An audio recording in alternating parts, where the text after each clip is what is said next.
हम लोग जो है सेकेंड लेक्चर शुरू करते हैं। सेकेंड लेक्चर है ये हमारा न्यूट्रिशन इन एनिमल्स का ही है। तो हमने देखा था our mouth has the salivary glands which secrete saliva. Do you know the action of saliva on food? Let us find out. हमारा जो मुंह है वो क्या है, सलाइवा जो है वो प्रोड्यूस करता है। सलाइवा यानी लार। लार का क्या इस्तेमाल है, इसको हम लोग चेक करते हैं कि सलाइवा जो है उसका क्या इस्तेमाल है। तो देखिए, बेसिक चीज़ तो हम जानते हैं कि सलाइवा जो है वो खाने के साथ मिल जाता है और खाने को गीला कर देता है, जिसके कारण हमारे मुख से अंदर उतरने में उसको बहुत आसानी होती है। और दूसरा हम लोग देखें, एक एक्सपेरिमेंट के जरिए इसके देखते हैं। एक्टिविटी 2.3 को देखते हैं। टेक टू टेस्ट ट्यूब्स, लेवल them A and B in test tube. A put 1 tea spoonful, देखिए दो लेना है, 2 चम्मच जो है वो चावल लेना है। एक में क्या है, मैं इसको पूरा बता देता हूँ। एक में क्या है कि चावल को चबा के रख देना है, ठीक है ना। और दूसरे में नॉर्मल जो है बॉयल चावल, दोनों में बॉयल चावल, एक को चबा के यानी उसमें लाड़ मिला के तो रख देना है। तो लाड़ मिला के किस में रख दिए, बी में रख दिए, ठीक है ना। और ए में जो है बिना लाड़ मिला हुआ रख दिए, यानी सिंपल चावल जो है ना वो पकाने के बाद उसको उसमें डाल दिए। अब क्या करते हैं कि हम दोनों में आयोडीन डालते हैं, ठीक है ना। टेस्ट ट्यूब ए में भी और टेस्ट ट्यूब बी में भी दोनों में आयोडीन डालते हैं। जब आयोडीन डालेंगे तो उसका क्या असर होगा वो हम देखते हैं। Effect of saliva on starch, ठीक है ना। Effect of saliva on starch, ये हमारा एक्सपेरिमेंट है। ये एक्सपेरिमेंट जो है वो स्कूल में किया जाएगा, क्लासरूम में। अगर मैं खुद रहा तो मैं खुद करके बताऊंगा कि क्या होता है उसका असर, ठीक है ना, ताकि इसको अच्छे दें। और बाकी मैं बता दूं। तो अब देखते हैं। Tea spoon full of boiled rice in test tube B, keep 1 tea spoon full of boiled rice after chewing it for 3 to 5 minutes. Add 3 say 4 ml of water in both the test tubes. Now pour 2-3 drops of iodine solution in each test tube and observe. Why is there a change in color in the test tubes? बिल्कुल है ना जी, हमने क्या किया है, एक में पके हुए चावल रख दिए सीधा, और एक में पका हुआ चावल जो है उसको चबा के रख दिया और थोड़ा थोड़ा पानी ऐड कर दिया। इसके बाद 3-4 बूंद जो है हमने उसमें आयोडीन का डाल दिया। तो अब क्या रिजल्ट होगा, रिजल्ट क्या होगा, क्या चेंज होगा कलर उसका? तो वो असर होता है, नॉर्मली स्टार्च मिला हुआ होता है तो उसका कलर जो है वो चेंज नहीं होगा, और बाकी स्टार्च नहीं मिला हुआ हो तो उसका कलर जो है वो चेंज हो जाएगा, ठीक है। क्या होगा, चेंज हो जाएगा। चलिए हम लोग आगे चलते हैं। Discuss the result with your classmates and your teacher. The saliva breaks down the starch into sugars. क्या करता है सलाइवा, उसको ब्रेक डाउन कर देता है, किस में, शुगर्स में, स्टार्च को शुगर्स में। The tongue is a fleshy muscular organ attached at the back to the floor of the buccal cavity. हम लोग बुक्कल कैविटी यानी मुंह का अंदर का स्ट्रक्चर हमने देखा था, उसके साथ हमारा क्या होता है, टंग अटैच होता है। टंग क्या होता है, एक मांसल रचना होती है जो कि खाना को निगलने में बहुत सुविधा प्रदान करती है। और हम अभी जो रिकॉर्ड कर रहे हैं तो हमारे बातचीत में भी हमारे टंग का बहुत महत्व है। It is free at the front end can be moved in all direction. ये आगे से मुक्त होता है और सभी दिशाओं में ये घूम सकता है। Do you know the functions of the tongue? आपको पता है कि टंग के क्या क्या फंक्शन होते हैं, कौन कौन सा एक्शन टंग करता है? बिल्कुल, हम लोग जीभ के द्वारा ही टेस्ट लेते हैं, और जीभ के द्वारा ही जो है हम लोग आपस में बातें कर सकते हैं, और जीभ से और कई सारी चीज़ों को कर सकते हैं, लेकिन हम लोग इसके बारे में फिर बाद में बातचीत करेंगे, ठीक है। We use our tongue for talking, बिल्कुल हम लोग बातचीत में इस्तेमाल करते हैं। Besides it mixes saliva with the food during chewing and help in swallowing food.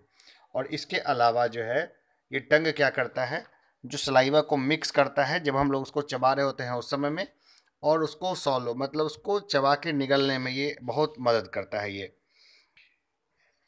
We also taste food with our tongue. हम लोग जो भोजन है उसका स्वाद भी कहाँ से लेते हैं, तो जीभ से लेते हैं। It has taste buds that detect different taste of food. इसमें क्या टेस्ट बर्ड्स होते हैं, मतलब जीभ के अलग अलग प्रकार होते हैं। अभी हम लोग नेक्स्ट पिक्चर में देखेंगे, अलग अलग जगह होते हैं जहाँ से हमने क्या अलग अलग तरीके के स्वाद को हम लोग को जानने में पहचानी होती है। We can find out the we can find out the position of taste buds by the following activity. हम लोग जो है कुछ एक्टिविटी करेंगे जिसके द्वारा हम लोग टेस्ट बर्ड्स को हम लोग पकड़ पाएंगे, है ना। जैसे क्या करेंगे, prepare a separate sample each of sugar solution. हम लोग अलग अलग सैंपल बनेंगे, एक एक शुगर का सॉल्यूशन बनाएंगे, यानी कि एक चीनी का घोल बनाएंगे। कॉमन साल्ट सॉल्यूशन है ना, फिर हम लोग क्या करेंगे, कॉमन साल्ट नमक का सॉल्यूशन बनाएंगे, लेमन जूस बनाएंगे, ठीक है ना, और क्रस्ट नीम लीफ है ना, और इसके बाद जो है नीम की पत्तियों को पीस देंगे और उसका जो है एक मतलब घोल बनाएंगे। और इसके बाद क्या करेंगे कि हम अपने एक क्लासमेट को पकड़ेंगे, उसकी आंखों पे पट्टी बांधेंगे और उसके जीभ पर जो है वो अलग अलग जो है जगहों पर इन सारे घोल को रख के पता करने को बोलेंगे कि भाई कहाँ पर तुम्हें कौन सा टेस्ट महसूस होता है, ठीक है ना। तो ये करना है, बहुत ईमानदारी से करना है, ठीक है ना, ऐसा नहीं कि अपने दोस्त को कोई नुकसान नहीं पहुंचा देना है। हमें ये एक्टिविटी दी गई है तो उस एक्टिविटी को हमें समझदारी से करना है, ठीक है ना। और हम समझदारी से करेंगे तो हमें क्या पता चलेगा, इस ऑब्जर्वेशन को कई बार करिए, ठीक है ना, 4 बार 5 बार 6 बार करिए, अलग अलग दोस्तों के साथ करिए और उसका एक डायग्राम खींचिए, डायग्राम खींच करके जैसे कि ABC इस तरह करके, ठीक है ना, इस तरह के डायग्राम में, और इस सारे डायग्राम्स में अपने ऑब्जर्वेशंस को लिखना है कि क्या ऑब्जर्वेशन है, कि क्या हो रहा है, कैसे है। मेनली साइंटिफिक रिसर्च जो है वो ऐसा ही होता है, ठीक है ना, जो साइंटिफिक रिसर्च है वो इसी तरह किया जाता है, तो हम लोग इसको खुद करके देखेंगे, ठीक है ना, कि ये कैसे हो रहा है। कुछ टेक्निकल फॉल्ट से ये थोड़ी प्रॉब्लम हुई थी, हम लोग इस प्रॉब्लम को इग्नोर करेंगे, आगे की तरफ बढ़ेंगे तो हम कई सारी चीज़ों को देखेंगे। अब हम लोग जो है हमने कुछ चीज़ों को मिस कर दिया था, हम उसको पहले कंप्लीट कर लेते हैं, है ना। स्वीट्स एंड टूथ डीके, मैं इसको ऐसे ही बता देता हूँ, जैसे कि हम जब खाना खा लेते हैं नॉर्मली, मैं ये वाला एक्सप्लेन कर देता हूँ, ये सारा चीज़ है, ये एक्सप्लेनेशन ज़रूरी है और आप इसको यहाँ भी पढ़ सकते हैं, चाहे तो इसका जो है PDF देख लें या फिर बुक में भी ये होगा ही होगा। तो किताबें अगर नहीं है तो यहीं से पढ़ लो, थोड़ा रोक करके पढ़ लेना, पॉज करके पढ़ लेना। तो यहाँ पर क्या है कि जब हम खाना खाते हैं, खाना खाने के बाद क्या होता है, स्टार्च जो है वो शुगर में कन्वर्ट होता है, और शुगर में क्या होता है, जो बैक्टीरिया होता है, बैक्टीरिया तो हमारे हमेशा हमारे दांतों में होते हैं, लेकिन ये जो दुश्मन बैक्टीरिया होते हैं इसके बाद हमारे दांतों को डीके करने लगते हैं। तो हमें क्या करना चाहिए कि खाना खाने के बाद जो है वो ब्रश कर लेना चाहिए, खास करके जब बच्चे जब चीनी खाते हैं, है ना, चीनी खाते हैं या कुछ ऐसा चीज़, तो उनको उसको खाने के बाद जो है ब्रश को करना चाहिए, ताकि उनका जो है वो दांत साफ रहेगा तो परेशानी नहीं आएगी। तो हम लोग यहीं पर हम लोग देखते हैं, और कुछ और भी चीज़ें हैं जैसे कि खाने की पाइप और वो आहार नाल दोनों हमारा जो है जो अंदर हमें खाना जो अंदर जाता है वो पाइप, और जहाँ से हम सांस लेते हैं वो पाइप कनेक्टेड है। तो कैसे फंक्शन करती है उसको हम थोड़ा आगे बताएंगे, पहले आगे चलते हैं हम लोग, और यहाँ पर देखते हैं हमारा टेस्ट, है ना, ये टंग है, ये हमारा जीभ है। तो ये जो आगे का पार्ट है ना, ये मीठा पार्ट जो है इसको ये देखता है, नमकीन पार्ट को ये, नमकीन पार्ट यहाँ महसूस होता है, ठीक है ना। उसी तरह तीखा या तीता जो भी होता है वो पीछे इस तरफ पे इस तरफ से महसूस होता है। तो इस तरह का कॉमन ऑब्जर्वेशन है, आप खुद करके देखें, मैं यहाँ डिटेल में नहीं बताऊंगा। अब हम लोग देखते हैं द फूड पाइप, है ना, उसको क्या बोलते हैं, ओएस्फेगस, है ना, the food pipe. Food pipe को हम लोग देखते हैं, the solid food passes into the food pipe और ओएसफेलस ओएसफेगस, है ना, जिसको हम लोग देखेंगे फिगर 2.2 में। The food pipe runs along the neck, जो फूड पाइप है वो हमारे गर्दन से नीचे की तरफ बढ़ता है, और क्या क्या इसके फंक्शंस हैं, और एंड द चेस्ट, और हमारे छाती के साथ वो नीचे की तरफ वो उतरता जाता है, हम यहीं से सीधे फिगर में ही देखते हैं, ठीक है ना। यहाँ ये हमारा फूड पाइप है, ये हमारे मुख से ये खाना आया, ठीक है ना, और यहाँ भी एक पाइप होती है, लेकिन यहाँ पर एक लीड लाइक स्ट्रक्चर होता है इस तरह से। तो जब भी खाना अंदर आता है ये इस तरह बंद हो जाता है, और जो खाना जो है ये हमारे फेफड़े के अंदर नहीं जाता है, ठीक है ना, ये हमारे ऊपर वाले ने स्ट्रक्चर बना के दिया है इस चीज़ को, ठीक है। ये स्ट्रक्चर जो है ऊपर वाले का बनाया हुआ स्ट्रक्चर है। तो इसके कारण जो है खाना अंदर नहीं आता है, और खाना जो है वो इस ओस्फेगस में जब जाता है, फूड पाइप हम लोग इसको बोलेंगे अगर उसको बोलने में कठिनाई हो तो अंदर में क्या होता है कि ये इस तरह का स्ट्रक्चर है कि ये धीरे धीरे धीरे धीरे अंदर की तरफ ये इसको ठेलता है भोजन को, ठीक है ना, भोजन को ये अंदर की तरफ ठेलता जाता है, और ओस्फेगस के जरिए ये जो है आ जाता है हमारा स्टोमक में, ठीक है, स्टोमक। और इसके फंक्शन को भी देखेंगे, movement of the food in the oesophagus of the alimentary canal. तो इस तरह से हमारा जो है स्टोमक में आ गया, हम लोग इसको थोड़ा डिटेल में आगे देखेंगे, ठीक है। अब हम लोग देखते हैं यहाँ पे कि food is pushed down by movement of the wall of the food pipe. क्या होता है कि वॉल का मूवमेंट होता है फूड पाइप का, जिसके द्वारा जो हमारा भोजन है वो अंदर की तरफ लगातार ठेला जाता है। Actually this movement takes place through out the alimentary canal and pushes the food downwards. ये जितना एलिमेंट्री कैनल है वो सब एलिमेंट्री कैनल में यही प्रोसेस होता है, और नीचे की तरफ हमारा खाना जो है उसको लगातार ही धकेला जाता है। जो हम लोग फिगर 2.7 देखेंगे उसमें ये क्लियर हो जाएगा। At the times the food is not accepted by our stomach and is vomited out. अगर हमारा पेट अगर खाना को स्वीकार नहीं करता है तो हमारा खाना क्या होता है, बाहर फेंक दिया जाता है, यानी कि वोमिटिंग कर दिया जाता है। अब आपको याद करना है कि कब कब आपने वोमिटिंग की है बचपन में। अगर जल्दी जल्दी खाना खा लें और सलाइवा को उसमें मिक्स ना करें तो भी हमारा मुख सही से पाचन नहीं होगा और पेट हमारा उस खाने को बाहर फेंक देगा। इसलिए छोटे बच्चों को सिखाते हैं ना, चबा चबा के खाओ, धीरे धीरे खाओ, ठीक है। और अगर खाते खाते अगर बोलना शुरू करेंगे तो क्या होगा, हो सकता है कि जो खाने का पाइप छोड़ के हमारा जो दूसरा पाइप है जहाँ से हम सांस हमारा अंदर जाता है उसमें खाना चला जाए और हम बहुत बड़ी परेशानी में आ जाए। खांसते खांसते परेशानी तो होगी ही, और हो सकता है कि इमरजेंसी सिचुएशन भी बन जाए। अब recall the instances when you vomited after eating and think of the reason for it. Discuss with your parents and teachers. और अपने पेरेंट्स और टीचर से भाई डिस्कस करना है कि भाई कब कब आपको वोमिटिंग आई थी और कौन कब आई थी। क्या किसी शादी में गए थे और खूब सारा खाना खा लिया था, या किसी दोस्त के बर्थडे पार्टी में खूब सारा केक खा लिया और घर आके वोमिटिंग कर दी, होता है ना। चलो आगे बढ़ते हैं। The stomach is a thick walled bag, है ना। स्टोमक जो है वो क्या है, थिक वॉल्ड बैग है ना। Its shape is like a flattened J. उसका जो शेप है वो कैसा है, फ्लैटर्ड जे है। And it is the widest part of the alimentary canal. और एलिमेंट्री कैनल में ये सबसे बड़ा होता है हमारा, है ना।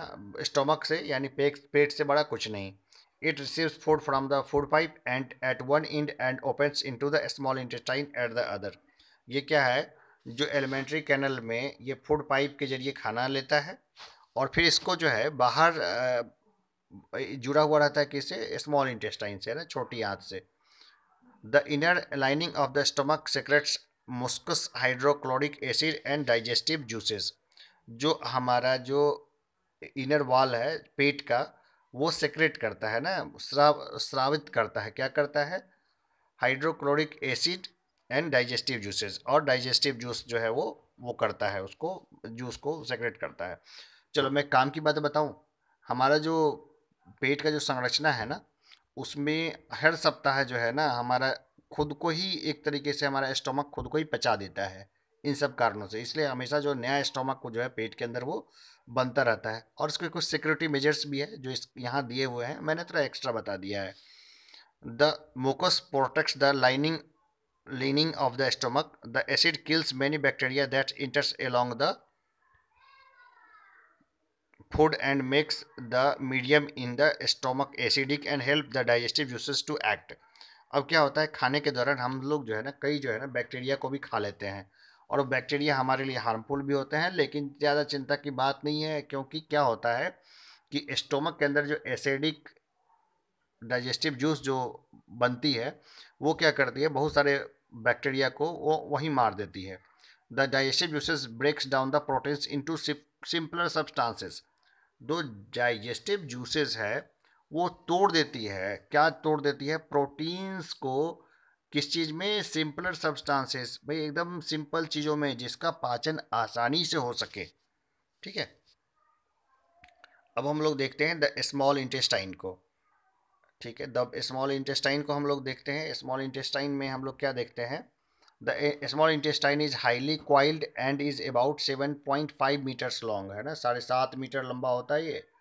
हमारे जो है हाइट से कई गुना ज़्यादा बड़ी होती है small intestine. It receives secretions from the liver and the pancreas. और ये जो है रिसीव करती है सेक्रेशन, कहाँ से, लीवर से भी और पेंक्रियाज से भी, ठीक है ना, लीवर और pancreas. Beside its also secrete juices, और ये अपना भी जूस निकालती है, ठीक है ना, इसका अपना जूस निकलता है। The liver is reddish brown gland situated in the upper part of the abdomen on the right side, ठीक है। चेक कर लेना है, ठीक है। The liver is reddish brown gland, क्या है, रेडिश ब्राउन ग्लैंड होता है। और कहाँ आता है, अपर पार्ट में होता है। कहाँ पर होता है, हमारे पेट के कहाँ पे, राइट साइड में, ठीक है ना। It is the largest gland in the body, ये सबसे बड़ा ग्लैंड है बॉडी में, ठीक है, सबसे बड़ा ग्लैंड है। एकदम इसको याद रखना है, क्यों, क्योंकि अभी हाल फिलहाल जो एग्ज़ाम्स हो रहे हैं, कई सारे कॉम्पिटेटिव एग्ज़ाम्स, उसमें यही क्वेश्चन पूछा जा रहा है। तो 7th क्लास का एग्ज़ाम ग्रेजुएशन के बाद के एग्ज़ाम में पूछा जाए तो ये तो बहुत अच्छी बात है। अभी से पढ़ लो अच्छे से, बाद में कम मेहनत करनी पड़ेगी। It secretes bile juice that is stored in a sac called the gall bladder. एकदम ये क्वेश्चन यूपीएससी ने पूछा हुआ है कि बाइल जूस का सेक्रेशन कहाँ से होता है। मैचिंग में पूछा था कि बाइल जूस का सेक्रेशन कहाँ से होता है, और अलग अलग जूसेस के बारे में पूछा था। तो ये अभी से पढ़ लो ना, कितना फ़ायदा की बात है। कॉल्ड द गॉल ब्लैडर, ठीक है ना, sac called the gall bladder. Gall bladder की पोजीशन कहाँ होती है हम लोग फिगर में देख लेंगे। The bile plays an important role in the digestion of fats. तो बाइल किस चीज़ में काम आती है, डाइजेशन ऑफ फैट्स में, ये भी पूछा हुआ है। ये क्वेश्चन भी, ये भी कॉम्पिटेटिव एग्जाम्स ने पूछा हुआ है ना, कितना महत्वपूर्ण है। The bile plays an important role in the digestion of fats. तो डाइजेशन ऑफ फैट्स जो है उसमें बाइल जो है वो महत्वपूर्ण रोल प्ले करता है। अगर भैया मैंने पढ़ाया किसी को, तुम लोगों को साइंस वगैरह छोड़ूंगा नहीं, रास्ते में चलते फिरते पूछूंगा भाई कहाँ से किस चीज़ का सेक्रेशन होता है, एकदम घोट के रखना है इसको। The pancreas is a large cream coloured gland located just below the stomach, ठीक है, उसका भी हम लोग फोटो देखेंगे। पैंक्रियाज जो है वो लोकेटेड कहाँ पर है, स्टोमक के।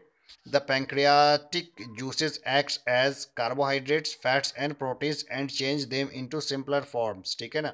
अब ये क्या करता है, जो the pancreatic juice acts at carbohydrates fats and proteins and change them into simpler forms, और उसको सिंपलर फॉर्म्स में उसको तोड़ देते हैं, किसको, फैट्स को, प्रोटीन्स को, और इस तरह से हमारा पाचन बहुत आसानी से हो जाता है। चलो भाई अब हम देखें ना।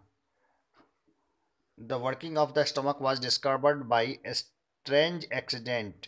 एक अज्ञात दुर्घटना में हमें स्टोमक का जो वर्किंग है वो डिस्कवर्ड किया गया था। कब किया गया था, in 1822 a man named Alexis Saint Martin was badly hit by a shotgun, है ना, एक बंदूक के गोली से वो बेचारा घायल हो गया था। The bullet had seriously damage the chest wall and made a hole. अब चेस्ट वॉल को गोली लगी और इसके बाद जो है उसके अंदर एक छेद कर दिया।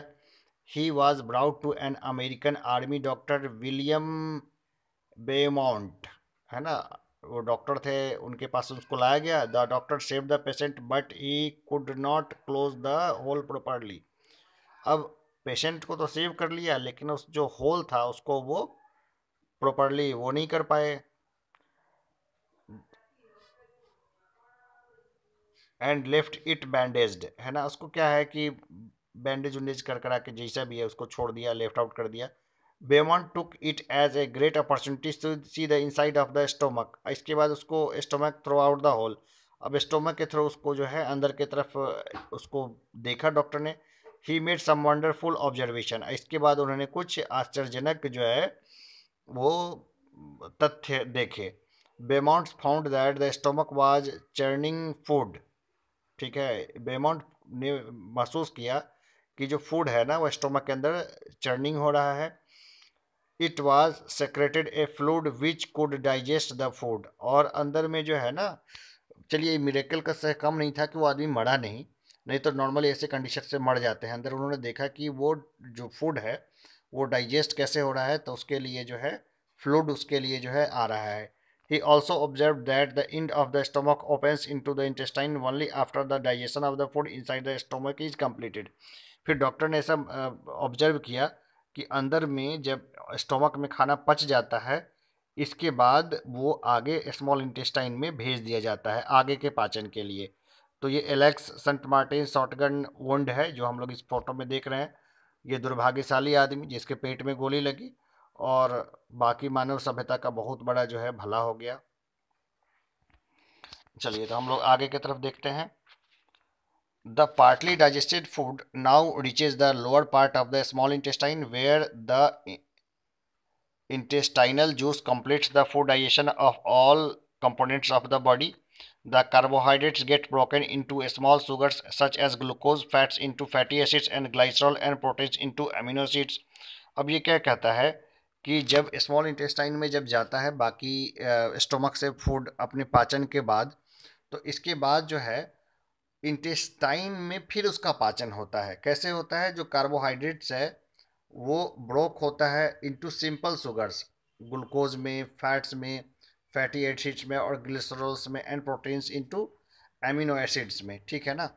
और इस तरह से जो है एक दूसरा पाचन जो है वो कहाँ पर शुरू रहता है? स्मॉल इंटेस्टाइन में।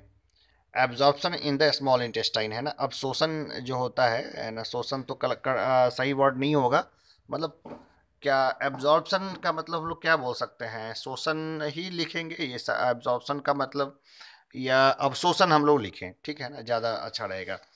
The digested food can now pass into the blood vessels in the wall of the intestine. अब जो डाइजेस्टेड खाना है हमारा, है ना, the digested food can now pass into the blood vessel into the wall of the intestine, ठीक है। This process is called absorption, ठीक है ना। इस प्रोसेस को क्या बोलते हैं? एब्जॉर्प्शन बोलते हैं। The inner wall of the small intestine have thousands of finger like outgrowths, ठीक है ना। जो स्मॉल इंटेस्टाइन की जो वाल होती है, जैसे इस तरह की वाल है, तो वहाँ पे क्या होती है? फिंगर लाइक जो है सिस्टम, ये इस तरह का फिंगर लाइक होता है ना, ठीक है। तो इसमें आराम से जब इधर से खाना जाता है ना, तो स्प्रेड आउट हो जाता है, वो फैल जाता है और सब आराम से सब जगह पे वो उसका शोषण होना शुरू हो जाता है। Outgrowth these are called villi, like singular villus villus, ठीक है ना। तो वो मैंने अभी जो फोटो दिखाई है वो उसी लाइक होते हैं। Thousand of finger like outgrowth these are called villi, है ना। विलाई के स्ट्रक्चर कैसे है? ये रही विलाई, है ना, ये रही विलाई यहीं, और ना इधर से भी एक रहेगा, ये रही विलाई, और यहीं से भोजन आके सब इसका अंदर में अवशोषण शुरू हो जाता है। Can you guess what the role of villi could be in the intestine? बिल्कुल, उसको फैला देना। The villi increases the surface area of the absorption of the digested food. Each villus has a network of thin and small blood vessels close to its surface. The surface of the villi absorbs the digested food materials.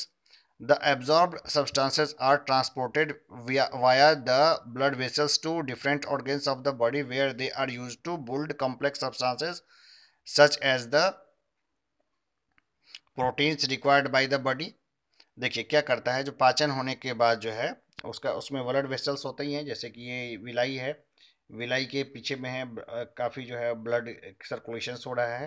तो इसमें जो भी चीज़ काम की है उसका जो है वो पाचन करके उसको बाद बॉडी में भेज देता है, और हमारे शरीर को जो प्रोटीन्स की ज़रूरत होती है उसकी रिक्वायरमेंट जो है वो पूरी होने लगती है। दिस इज़ कॉल्ड एसीमिलेशन, है ना। इसको क्या बोलते हैं? एसिमिलेशन, ठीक है ना। In the cells glucose breaks down with the help of oxygen into carbon dioxide and water and energy is released, ठीक है ना। और फिर इसके बाद है हमारी कोशिका में आ गए, हम कोशिका में आ गए। इन द सेल्स, कोशिका में ग्लूकोज जो है वो ब्रेक होता है, किसमें? जब ऑक्सीजन हम लोग जब लेते हैं सांस के द्वारा, ऑक्सीजन की सहायता से कार्बन डाइऑक्साइड में और वाटर में, और एनर्जी हमारे यहाँ रिलीज होती है, ठीक है ना। यानी कि हम लोग ऑक्सीजन लेते हैं, कार्बन डाइऑक्साइड निकालते हैं, और हमारे भोजन के अंदर का जो पाचन किया हुआ जो चीज़ है, जिसमें प्रोटीन्स और बाकी चीज़ें जो हमें मिलती है, उसके जरिए हम एनर्जी हमारे शरीर को आराम से मिलती रहती है। The food that remains undigested and unabsorbed इंटर्स into the large intestine. अब जो खाना जो पचा नहीं पूरी तरीके से, जिसका काम नहीं हुआ, वो अनडाइजेस्टेड रह गया, वो अपच रह गया, और उसके बाद उसको भेज दिया गया, कहाँ भेज दिया गया? लार्जर इंटेस्टाइन में, यानी कि बड़े बृहत इंटेस्टाइन में। The large intestine is wider and shorter than small intestine. अब बड़ा इंटेस्टाइन नाम तो है, ठीक है ना, लेकिन वाइडर है ज़्यादा, बड़ा इंटेस्टाइन वाइडर है लेकिन लंबाई में छोटा है, ठीक है ना। Smaller than small intestine. It is about 1.5 metres in length, ये 1.5 मीटर ही है लेंथ में। Its function is to absorb water and some salts from the undigested food material. अब इसका काम है कि एब्जॉर्ब करना, क्या चीज़? तो वाटर और कुछ नमक, कहाँ से? तो अनडाइजेस्टेड फूड मटेरियल से। The remaining waste passes into the rectum and remains there as a semi solid feces, ठीक है ना। अब जो बच गया खाना, जो बचा, जो वेस्ट हो गया वो रेक्टम में आगे भेज दिया गया जाता है, और सेमी सॉलिड मतलब कि आधा लिक्विड आधा सॉलिड के रूप में वो वहाँ रहता है। The faecal matter is removed through out the anus from time to time, this is called egestion. ठीक है ना। अब जो है, जो फीकल जो इकट्ठा होता है वो समय समय पर जो है वो बॉडी से निकलता रहता है, और इसको बोलते हैं इजेशन, है ना। क्या बोलते हैं इसको? इजेशन। अरे सही से पढ़ लेना, है ना। Digestion in grass eating animals. ठीक है ना। अब हम लोग देखते हैं ग्रास ईटिंग एनिमल्स में डाइजेशन कैसे होता है। तो हम लोग देखते हैं, have you observe cows, buffaloes and other grass eating animals chewing continuously even when they are not eating. अब कभी जो है हमने देखा ही होगा कि कुछ काऊ है, मतलब गाय है, बकरी है, गाय है, भैंस है, और बकरी जैसे जो एनिमल्स हैं, खरगोश भी खास करके, वो जो है ना, जब भी नहीं भी घास खा रहे होते हैं तभी अपना मुंह चलाते रहते हैं लगातार ही। क्यों चलाते हैं?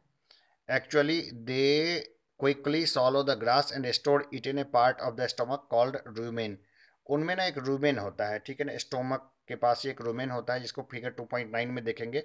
वहाँ पर क्या करते हैं, क्विकली अपने घास को निकाला और रूमेन में जो है उठा के उसको रख लिया, है ना, बिना ज़्यादा सोचे समझे, बिना डाइजेस्ट किए। Here the food gets partially digested and is called cud. अब यहाँ पर जो है वो आधा ही पचा रहता है, अधपचा भोजन रहता है, उसको कर्ड बोलते हैं। ठीक है ना। कर्ड किसको बोलते हैं? जो अधपका, जो डायरेक्ट घास को जैसे तैसे करके जो गाय भैंस खा लेती है उसको बोलते हैं cud. But later the cud returns to the mouth in small lumps and the animals chew it.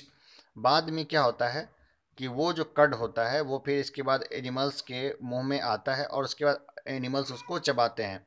This process is called rumination, और ये जो प्रोसेस है उसको क्या बोलते हैं? Rumination. And these animals are called ruminants, और ऐसे ऐसे जानवर को क्या बोलते हैं? रूमिनेंट्स। रूमिनेशन को हिंदी में बोले तो बोलते हैं पागुर करना, बोल सकते हैं उसको। कि एक कहावत भी है ना कि भैंस के आगे बीन बजाई और भैंस खड़ी पगुड़ाई, है ना। पगुड़ाई यानी क्या कर रही है? रोमिनेशन हो रहा है उसका। ठीक है। और वो जानवर क्या है? रोमिनेंट है। चलो फिर यहाँ तक तो ठीक है। अब हम लोग थोड़ा सा पीछे चल के देख लेते हैं कुछ चीज़ों को जो हमारा छूट गया है। कहाँ पर, है ना, हम लोग डायरिया को हमने छोड़ दिया था, तो डायरिया को हम लोग पहले पूरा कर लेते हैं कि डायरिया क्या है। Sometimes sometimes you may have experienced the need to pass water stool frequently। ठीक है ना। this condition is called as diarrhea। it may be caused by an infection, food poisoning, or indigestion। it is very common in India, partially among children. under severe conditions it can be fatal, this is because of the excess loss of water and salts from the body। diarrhea should not be neglected, even before a doctor is consulted the patient should be given plenty of boiled and cooled water with a pinch of salt and sugar dissolved in it। This is called oral rehydration solution, ORS। ठीक है ना। चलो मैं इसको ऐसे बता देता हूँ, है ना, मैंने इसको सीधा ही पढ़ दिया। ठीक है। तो मैं इसको नॉर्मली बता देता हूँ कि क्या होता है। कई बार हमारे भारत में तो बहुत कॉमन है कि कई बार जो है ना, छोटे बच्चों में भी और कई बार बड़ों में भी, जो नॉर्मली है ना, मतलब स्टूल में, है ना, यानी कि पॉटी में लगातार ही पानी पानी पास होने लगता है लगातार ही, है ना। तो उसको बोलते हैं हम लोग डायरिया, है ना। हम लोग बोले हिंदी में निर्जलीकरण ज़्यादा अच्छा रहेगा।